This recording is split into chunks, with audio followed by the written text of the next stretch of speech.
Tú me puedes volver para cuando te muchas gracias. Como 4 o 5 meses, mucho antes de que ni siquiera imagináramos la situación de Bolivia hoy, habíamos planeado una invitación a María, a quien tengo el gusto de conocer hace años, para hacer un encuentro insólito como los que solemos hacer, con un proyecto que tenemos de búsqueda y publicación de escritos de mujeres. Al principio empezamos con escritos de mujeres de los siglos XVI al XVIII y después nos dimos cuenta de que en realidad la mayor parte de los escritos de mujeres están olvidados y sin una publicación correcta. Entonces ampliamos el proyecto y ya somos el grupo de trabajo sobre escritos de mujeres. Y queríamos entonces hace 5 meses invitar a María para que presentara el último volumen de nuestra colección, que es una obra de María Ana Águeda de San Ignacio que se llama Devociones Varias. Y se nos ocurrió también presentar al mismo tiempo el libro de María, que se llama No hay libertad política si no hay libertad sexual. Es uno de los libros que ella ha escrito.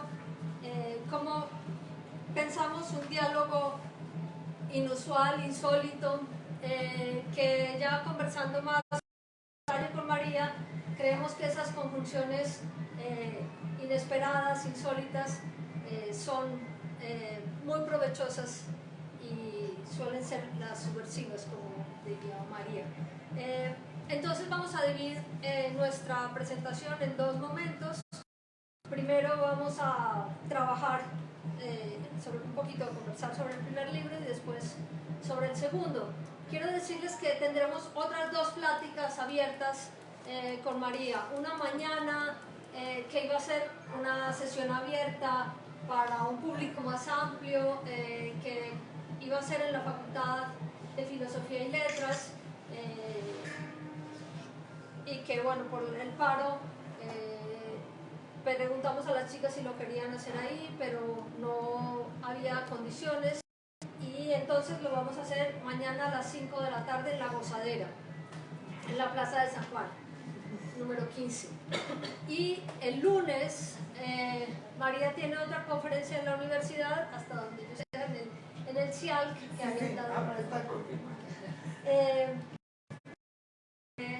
a las 5 de la tarde también el lunes, para hablar eso de la situación, de qué es lo que pasa en Bolivia.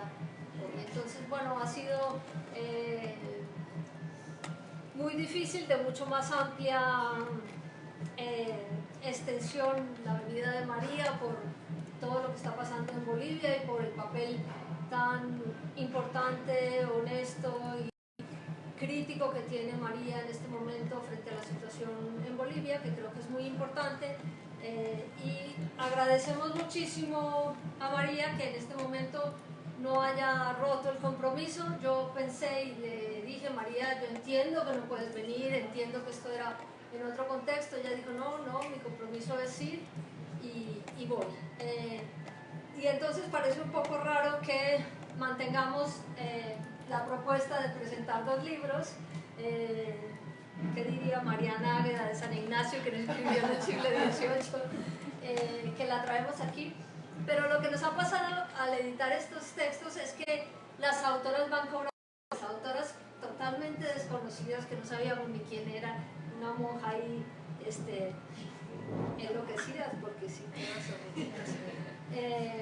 van cobrando una fuerza y reclaman un lugar y son persistentes y nos arrastran a nosotras detrás de ellas. O sea, yo nunca me había pasado eso en la historia, que siento una demanda de unos personajes que han ido cobrando fuerza, y entonces creo que les debemos su lugar tanto a Mariana Águeda como a la propia María Galindo, con trabajos que creo que son muy importantes también en este momento de coyuntura, porque no podemos trabajar y pensar solo en coyunturas, sino que la dimensión de largo aliento es muy importante para analizar las coyunturas, y creo que eso es el libro de María que hoy.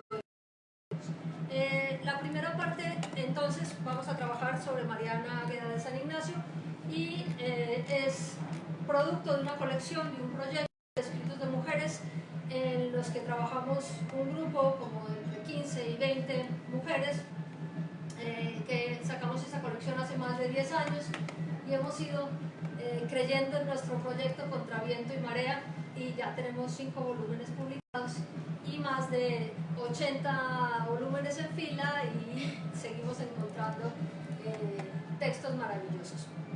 Quisiera darle un momento la palabra a Claudia Llanos, co-directora de la colección, para que nos cuente un poco ese proceso de cómo encontraron el texto, cómo lo editamos. En la edición participó también Carolina Narváez del grupo de escritos y de alguna manera todas las que formamos parte del equipo. Entonces, bueno, sentémonos. Se tuvo que hacer una sala en el primer piso porque hay otro tanto de personas que están abajo. En algún momento hacemos algo para que nos bajemos, otras subamos y podamos disfrutar todas. Al final están muy bienvenidas en la terraza de arriba, que es una terraza muy linda y ahí sí cabemos todas juntas. Entonces unos 5 minutitos para que... Nada, para mí, bueno, mi participación va a ser muy breve. Primero que nada, muchas gracias a María. Desde luego que para mí y desde luego que para el grupo de investigación es muy importante que ella esté aquí, que presente a nuestra última criatura, que ha sido un divertimento muy importante. Lo primero que tengo que decirles, yo realmente lo que les voy a contar es un poco la historia del texto. Este texto yo me lo encontré en una estancia de investigación en Austin, Texas, en la biblioteca Nettie Benson, que tiene una colección muy amplia de mexicanos, no solo, también de toda Latinoamérica. Y cuando yo vi este texto me pareció tan exquisita su primera parte que, bueno, primero obviamente decidí reproducirlo y después, pues ya que me lo traje a México, teníamos un poco la urgencia de ver qué seguía dentro de nuestro plan. Este es el 5º volumen, ya teníamos 4 y empezamos a trabajar con el devocionario de la mano con Caro, que fue quien estuvo transcribiéndolo. Y yo mientras iba investigando de quién se trataba, hay una investigadora norteamericana, ahora no recuerdo su nombre, que ya ha trabajado con Mariana Águeda de San Ignacio. Lo que llama la atención es que ese texto en su versión impresa distribuido pues por muchas partes de México.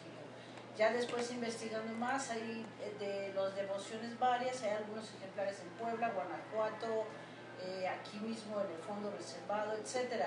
Lo cual es muy inusual en una monja, que una monja sea tan publicada no es usual, eso que parece, pues no, regularmente son textos que se quedan como escrituras internas del convento, que no se dan a conocer. ¿Y qué fue lo que pasó? ¿Por qué ella salió? Pues porque resulta que su confesor y luego su biógrafo fue quien decidió publicarla. La obra original de Mariana Águeda de San Ignacio, que es muy extensa, se llama Maravillas del Divino Amor. Y lo que hizo ahí ya empieza la manipulación. Lo que hizo el confesor fue sacar algunas partes de ese Maravillas del Divino Amor, cuando ella ya de hecho estaba muerta, ni siquiera estaba viva, y devociones varias, y lo que sigue después de devociones, que es una especie de la vida de la Virgen como madre, amante, esposa, etcétera, de Cristo, que es muy interesante. Fue muy distribuido en el siglo XVIII, en pleno siglo XVIII, fue ampliamente distribuido y muy probable a ojos de mujeres legas, o sea, de ojos de mujeres no eclesiásticas, no monjas.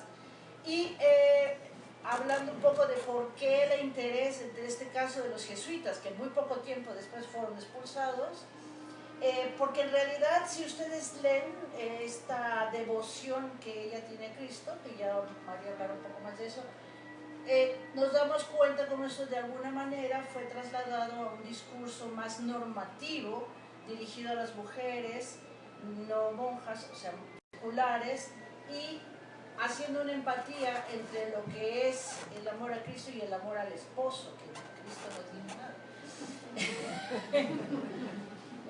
Y bueno, por eso nos llamó la atención, porque bueno, uno de los números de los volúmenes anteriores de nuestra colección es de Santa María, una monja que también es 18, contemporánea de Mariana de San Ignacio, que tiene un escrito erótico religioso que es muy llamativo. Entonces, al mismo tiempo que se está produciendo esto, se está produciendo el libro de Isabel Manuela de Santa María, ¿no?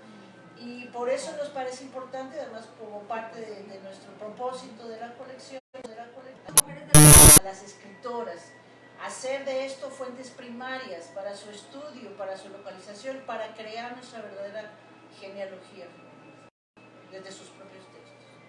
Gracias.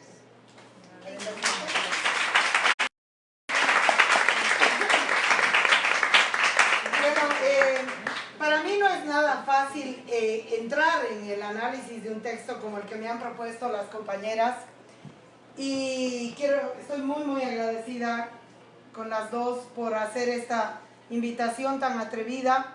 Yo me siento muy mal de estar hablando para un público sabiendo que hay gente que se ha quedado abajo. No soy responsable, no manejo los hilos. Si estuviéramos en Bolivia nos bajamos todo el mundo a la calle o desarmamos lo que haya que desarmar. Pero estando como invitada, respeto la dinámica que acá estén desarrollando. Lo primero que voy a hacer es un esfuerzo por conectar las dos presentaciones, porque efectivamente es una combinación insólita, primero, y segundo, es una combinación que puede ser absurda. Primero, porque el libro No hay libertad política si no hay libertad sexual sale de una propuesta no académica, sino política. Y este libro, el devocionario que vamos a presentar hoy, sale de una propuesta académica. Lo que me resulta interesante y muy loco en la conexión entre uno y otro se puede sintetizar en este objeto que les voy a mostrar. Para interpretar la situación política hoy en Bolivia, yo he tenido que remontarme a un texto escrito en 1578. Las compañeras, para construir, reconstruir o armar un rompecabezas, porque además este es un libro que es parte de un rompecabezas, nos están remitiendo, en este caso, al siglo XVIII. Y remitirse al pasado no es fácil. Este, que es un objeto que va a circular luego en el público, no sé si lo identifican o no, es un quipus. Es una escritura. Es una escritura precolonial, hoy imposible de descifrar. Su sentido y su significado ha sido destruido. Ha sido destruido. Las piezas más importantes están en el subsuelo del Museo Arqueológico de Berlín, porque además vienen de la rapiña y extractivismo cultural y de memoria que venimos sufriendo como sociedades. No casualmente, Claudia ha encontrado este devocionario en una biblioteca en Austin. Al mismo tiempo, este quipus no lo podemos descifrar, pero yo quiero contarles cómo es que lo tengo, porque en realidad es una construcción contemporánea. Pues ahí visitando entre tantas rutas que hacemos, una compañera campesina, le digo, ¿y esto qué es? Que lo tenía ahí entre medio de sus mantas y cualquier otra cosa. Y me dice eso, que es una importancia. Eso es un quipus. ¿así?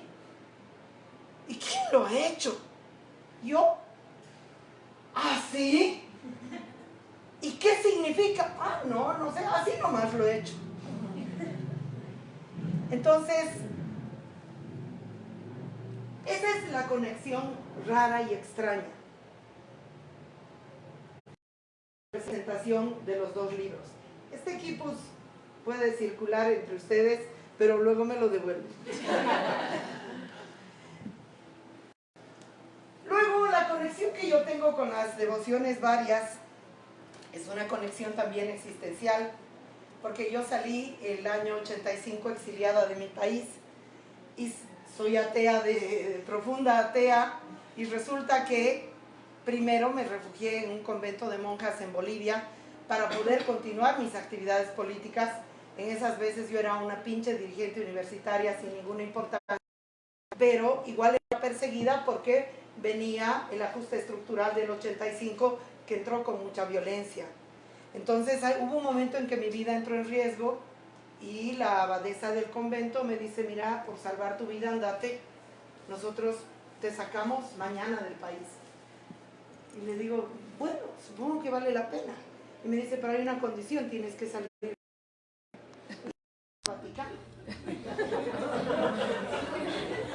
Y entonces yo salgo como monja, llego al Vaticano y por muchos azares muy complejos quedo viviendo 5 años allí como monja.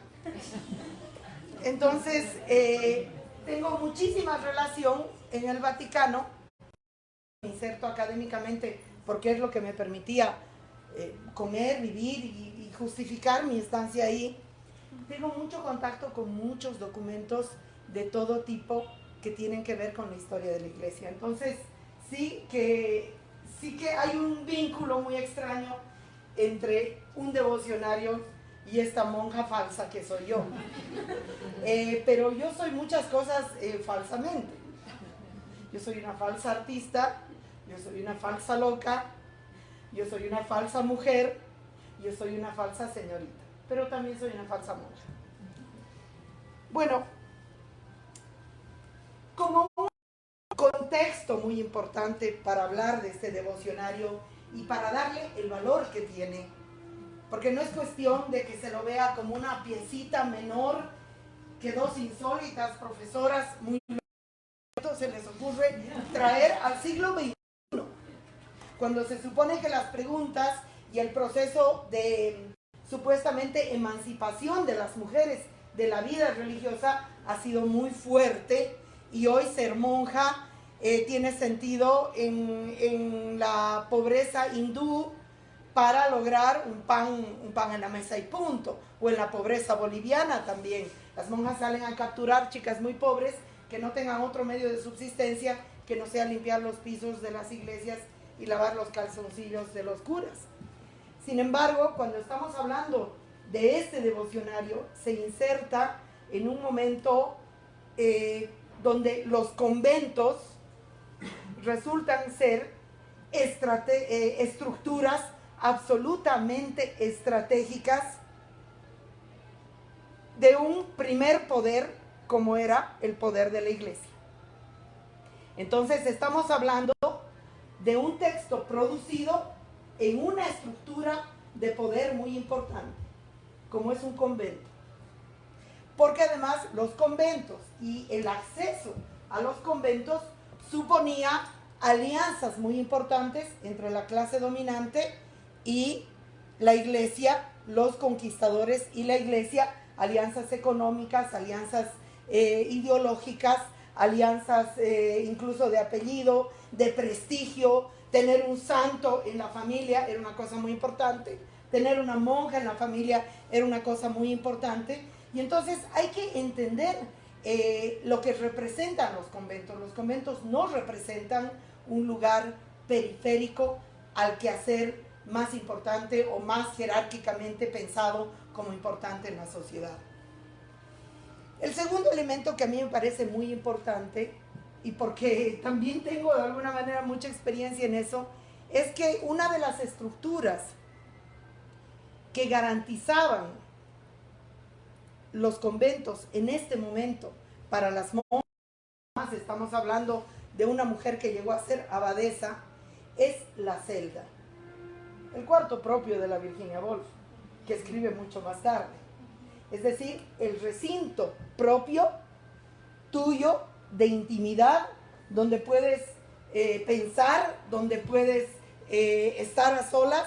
Un recinto, la celda, resulta ser en esta época, es decir, no en la época del devocionario, el único espacio de sus características para las mujeres en el conjunto de la sociedad.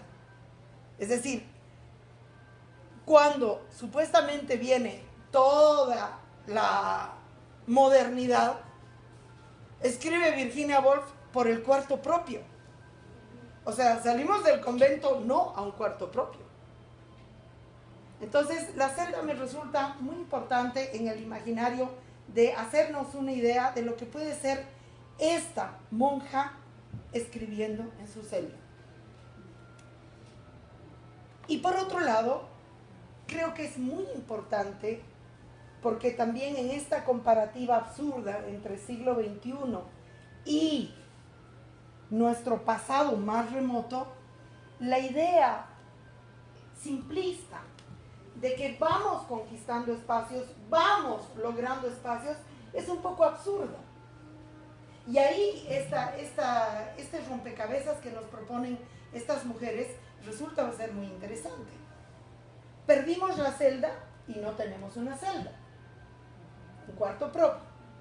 Y al mismo tiempo, en los conventos, por lo menos a los niveles más jerárquicos, las monjas, especialmente las monjas de mayor jerarquía, que estamos hablando de una abadesa, la relación política, ideológica con lo divino. Cuando posteriormente y en la actualidad, básicamente las mujeres han sido excluidas de la relación con lo divino, del derecho no solamente a esa relación directa, porque en realidad la Iglesia Católica consagra el falo, cuando se hace la consagración para el único factor diferente entre un cura y una monja es tener pene, pertenecer al sexo masculino, pero al mismo tiempo se consagra el derecho exclusivo a la relación con la divinidad. Hoy es muy difícil encontrar monjas teólogas.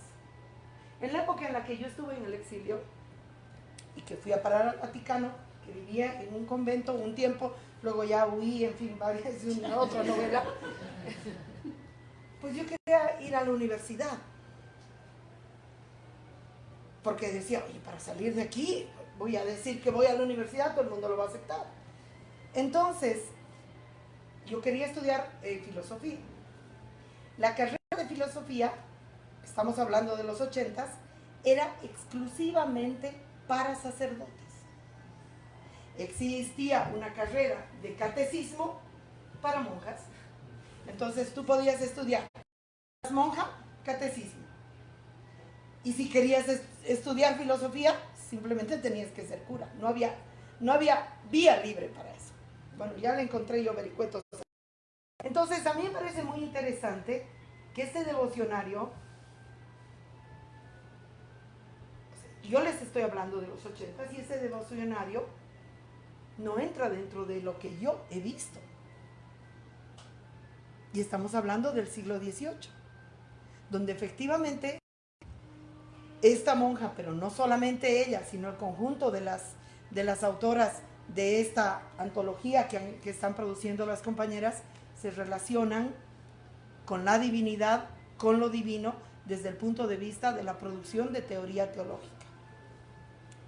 Ahora, a mí me gusta mucho este texto, ya entrando al texto, porque tiene una característica peculiar. Aquí estoy con mi chanchullo y necesito mis lentes. No, tengo este, es el que con el que yo he trabajado. Un devocionario, las compañeras dicen, bueno, esa es la producción, digamos, del confesor que adultera, etc. Pero este texto lo ha escrito ella. Entonces, un devocionario no es un texto específicamente teológico. No es un texto teológico, porque no hace teoría sobre las relaciones de la humanidad, sino que un devocionario es un texto de uso personalísimo para cada monja, para cada novicia, para cada jovencita, de uso y conducción cotidiana de su relación con la fe. Entonces, este devocionario tiene, en ese sentido es digno de un análisis muy profundo y tiene muchas aristas de análisis, porque es un instrumento pedagógico de su tiempo. Es un instrumento pedagógico. Es como leer un libro de escuela. No interesa tanto la teoría que hay detrás, sino la potencia pedagógica que tiene. Y esto es una cosa que me parece muy importante entender. ¿Cómo estructura luego de los escritos de ella este devocionario? Su confesor saca una estructura muy, digamos, muy clásica, muy ortodoxa. No es un devocionario en ese sentido rupturista, ¿no? Sino todo lo contrario. Es un devocionario que cumple una a una todos los requisitos que completan la instrucción pedagógica, la guía pedagógica para cualquier monja en relación en su vida cotidiana de fe con lo divino. Y esto es muy importante. Ahora quisiera yo invitarles, porque yo tengo una lectura que no coincide totalmente con lo que plantean las compañeras en el prólogo, que solamente por el atrevimiento, por la intimidad en la que estamos, por la amistad que me relaciona con estas dos maravillosas, voy a atrever a decir. Yo veo este devocionario como un texto de alcoba, y voy a explicar por qué. Primero quiero contarles lo que me ha pasado al estudiarlo. Yo tengo, como algunas seguramente tienen acá, yo he logrado en mi vida, ya tengo 55 años, he logrado tener un escritorio donde yo estudio. Lo que me ha pasado con este devocionario es que he tenido que leerlo a puerta cerrada. He tenido que leerlo a puerta cerrada. Por la intensidad del texto. Y porque es un texto que te conduce, por eso es un texto de alcoba, te conduce a la profunda intimidad. A la profunda intimidad. Por eso no es un texto teológico. Y a mí me parece eso alucinante. Tiene también una gran calidad literaria. Entonces, como que el texto fluye, es un texto en ese sentido muy místico, porque el texto vuela, te transporta, sin ni un mínimo tropezón. Es de un virtuosismo, pero de altísima calidad literaria. Quiero leerles pedacitos y luego voy a explicar por qué yo lo llamaría un texto de alcoba. Porque si no disfrutamos es decir, es digno de leerlo entero, pero bueno, he subrayado aquí. Hay un pedazo donde se dirige a fragmentos del cuerpo de Jesús. Pero escuchen ustedes el mecanismo de aproximación a esas partes del cuerpo de Jesús. Adoro, alabo, bendigo y glorifico, Jesús amantísimo, tu noble y divino pecho. Descanso, reposo y regalo de los justos, donde como florido duerme en el suavísimo sueño de la contemplación. Texto de alcoba, amigos. Yo te doy infinitas gracias porque acariciando blanda y dulcemente a tus amantes y castas vírgenes, cogiste para ti los tormentos y dolores, teniendo tu divino pecho lastimado, llagado y acardenalado. Eso sobre el pecho. Voy a leerles, no quiero cansarles, voy a leer otro pedacito porque a su dulcísimo corazón.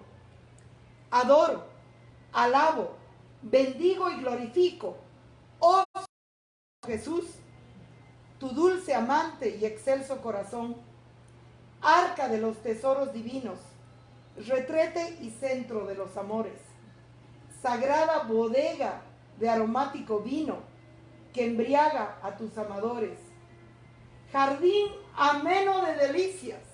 Yo puedo decirle esto a cualquier amante.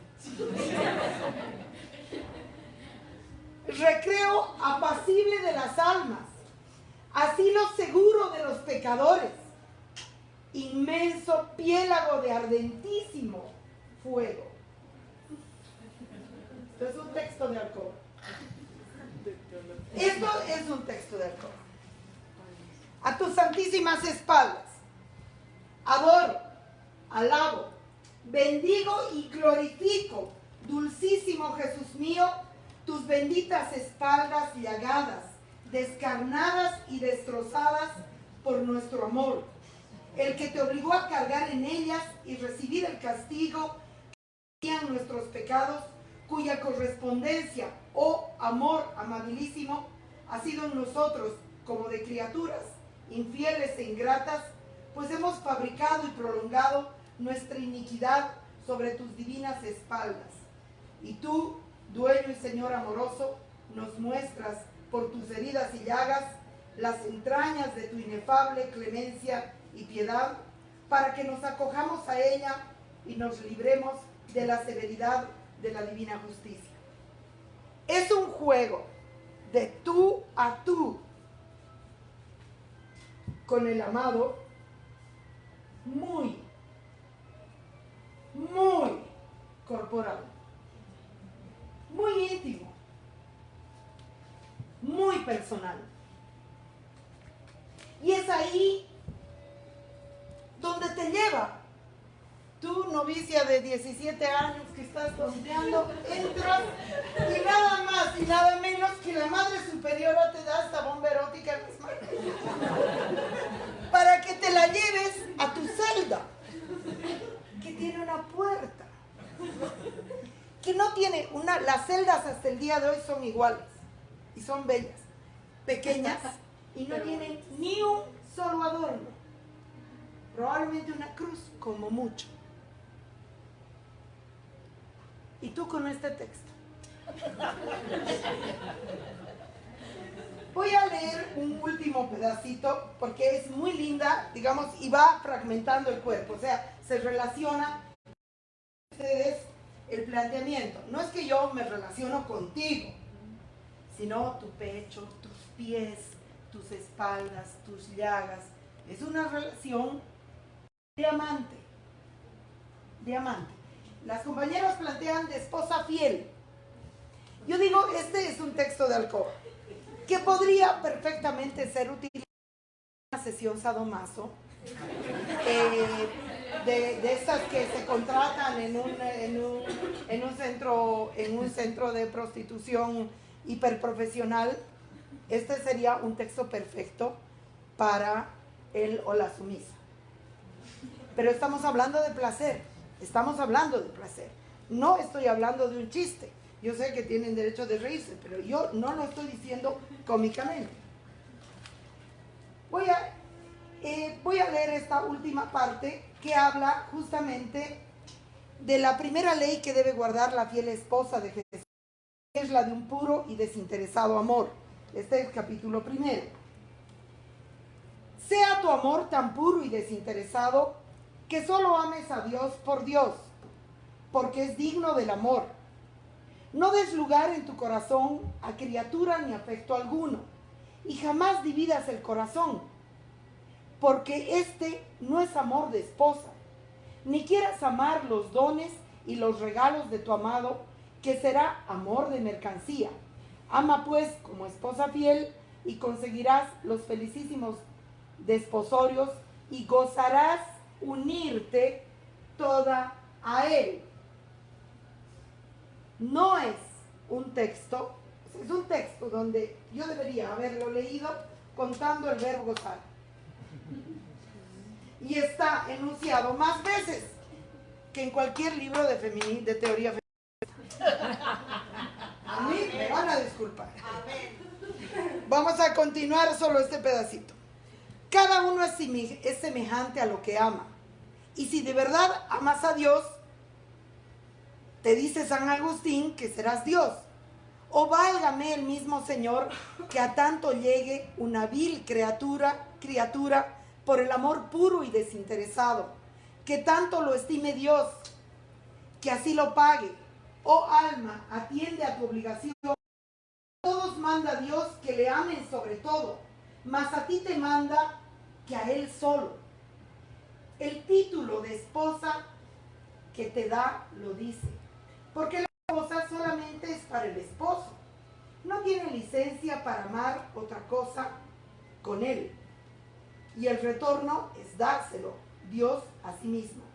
Mi amado para mí y yo para mi amado. Mi amado para mí y yo para mi amado. Yo lo podría decir en un orgasmo, en una sesión de orgasmo.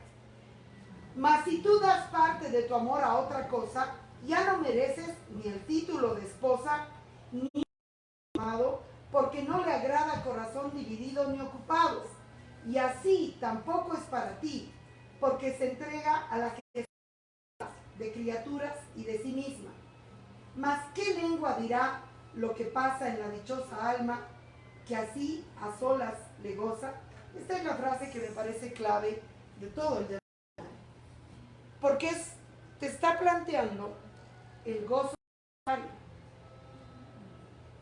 Voy a repetir. ¿Qué lengua dirá lo que pasa en la dichosa alma que así a solas le goza? Estamos hablando de masturbación.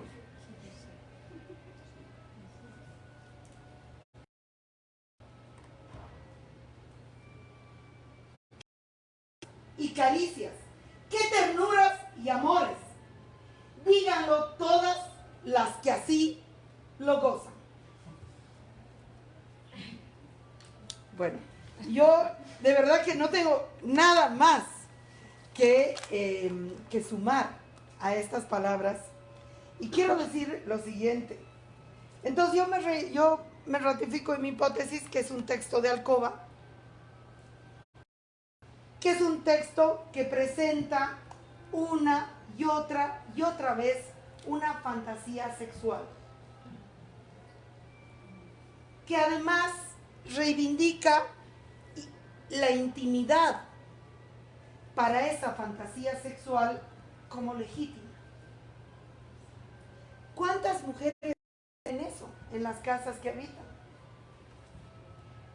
No te voy a preguntar a ti, ¿tienes espacio para una intimidad legítima para tu fantasía sexual con la plenitud con la que está planteando esta mujer? Y luego que a esa fantasía, a través del instrumento más poderoso que es el lenguaje, le da una dimensión, primero le da una dimensión de gozo, le da una dimensión esa dimensión mística de abandono, que hoy en el siglo XXI es muy difícil de imaginar, pero te abre grietas. Por eso he necesitado yo cerrar la puerta para leer a esta mujer, porque te plantea, abandónate a gozar. Y además le da una dimensión corporal, sensual, a su relación con lo divino. Es un texto muy, muy interesante, muy potente, y creo que rescatarlo es un planteamiento muy radical de parte de las compañeras en lo que es la búsqueda de una genealogía feminista. Muchísimas gracias.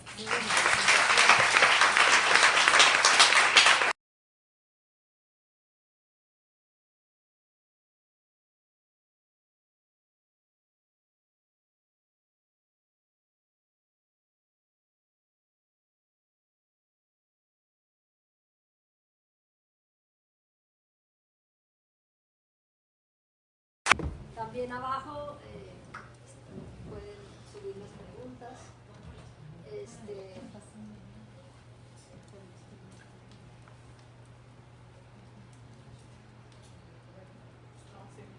No, yo sí tengo. Más bien, yo sí. Más que preguntas, como un rebote a lo que tú estás comentando, y creo que tiene que ver con esta parte de que desde la mirada religiosa que se tiene, y particularmente de las mujeres religiosas, ¿no? En general, a lo mejor de la religión, pero con un particular énfasis en las mujeres, esta sexualidad, ¿no? O sea, parece que en el proceso religioso se tendrían como que arrancar un pedazo de corporalidad, porque entonces es bien difícil mirar a las mujeres como mujeres religiosas, pues como un cuerpo sexual como cualquier otra mujer de cualquier otro espacio, ¿no? Es esto que tú remites a la hora de leer el texto de Mariana, ¿verdad? ¿No? Yo creo que también nos interpela muchas cosas, pues, ¿no? O sea, esto, cómo mirar a las mujeres que están en esos espacios, y lo que tú comentas me parece bien importante, pues, ¿no? Con una escenografía tal que hasta se pueden dar todo el espacio, el placer, el lujo de poder sacar toda esa sexualidad que a lo mejor en espacios más, entre comillas, normales, pues no lo podemos hacer. Tú dices, tú no tienes un espacio con tanta intimidad, con tanta tranquilidad para poder ejercer tu sexualidad como seguramente ella y muchas monjas más lo hacían, y no solo monjas, pues, ¿no? O sea, en general como en el espacio religioso. Eso me parece como muy rico de la recuperación del texto. Pues sí, no sé, ¿alguien? Ayer puso la mano. ¿Alguien más? Okay. Yo, Jenna, quisiera que nos hablaras brevemente del texto que están presentando tú. El mío, luego vamos a hablar. Hemos intentado separar para que no hagamos una ensalada rusa tampoco. Una cosa es la conexión insólita y otra cosa es mezclar, porque realmente es un texto sumamente distante, digamos, ¿no? De este. O sea, vamos a entrar al texto luego. ¿Nadie más? Sí. Ahí. Bueno, mucho gusto. Yo me he preguntado, más bien me pensaba en la cuestión de la moral sexual, pensando justo en esta ida hacia este tiempo, y también yo creo que interpela para el siglo XXI respecto a nuestros propios procesos de cuerpo, sujetos que, como tú bien decías, o ustedes señalaban, emancipados. O sea, la sexual al final del siglo victoriana y todo lo que implica esa instalación también como no sé cómo decirlo, nuestras propias mentalidades hasta el siglo XXI. No sé si tú podrías hacer a lo mejor una extrapolación justamente con estas figuras, porque yo creo que también hay mucho de prejuicio desde estos sujetos, nosotros supuestamente liberadas, con todo este mundo de las monjas, que si lo pensamos, ellas eran sus espacios también de libertad. O sea, no se querían casar, eran las salidas de libertarias que tenían también para salir de estos vínculos del matrimonio, específicamente de la colonia, por ejemplo, o de la prostitución. Entonces, una salida. Entonces, en ese sentido, no sé si me estoy explicando, ya me rodé, pero bueno. No, te estoy explicando. Bueno, yo no soy una persona que podría realmente responder a tu inquietud. Yo personalmente en el libro No hay libertad política, no hay libertad sexual, planteo que la historia de la sexualidad de Foucault no nos sirve. Muy atrevido, pero voy a demostrar un poquito por qué. Pero eso respecto a todo lo que tú dices de cómo se ha construido la moral de amputación y de negación sexual en la que vivimos. Yo también quiero responderme a eso, y en el texto que yo voy a presentar respondo mínimamente. De todas maneras, yo creo que debemos hacer, no sé cómo me estarán entendiendo ustedes, es decir, yo reivindico la celda, reivindico la mística de una comprensión de tu relación con la divinidad como una relación, la legitimidad de la fantasía sexual y del gozo en ese contexto. que empieza con la lectura, pasa por la levitación si quieres, pero también por la masturbación, ¿no? Que es un escenario de la fantasía sexual en su uso más potente, más fecundo, más interesante. Sin embargo, no creo que, y claro, si pienso en esa monja y pienso en un ama de casa, digo, la monja está rete mejor. Está rete mejor. Pero no creo que podamos hacer una traslación muy, no sé cómo explicarte, no podemos hacer una proyección, porque no es la misma sexualidad. Es una relación con la fantasía sexual y con el sexo completamente diferente, porque está mediada por la relación con lo divino. Está mediada por la relación con lo divino. No sé si las compañeras que están además, porque ellas están haciendo todo un rompecabezas para que nos entendamos. Y en el prólogo ellas proponen otra hipótesis. Ellas proponen que en el devocionario lo que hay es una primera instrucción de los contenidos del amor romántico. Y eso también es posible, y en la traslación de la relación con al esposo, porque efectivamente siempre se refiere al esposo y la sumisión,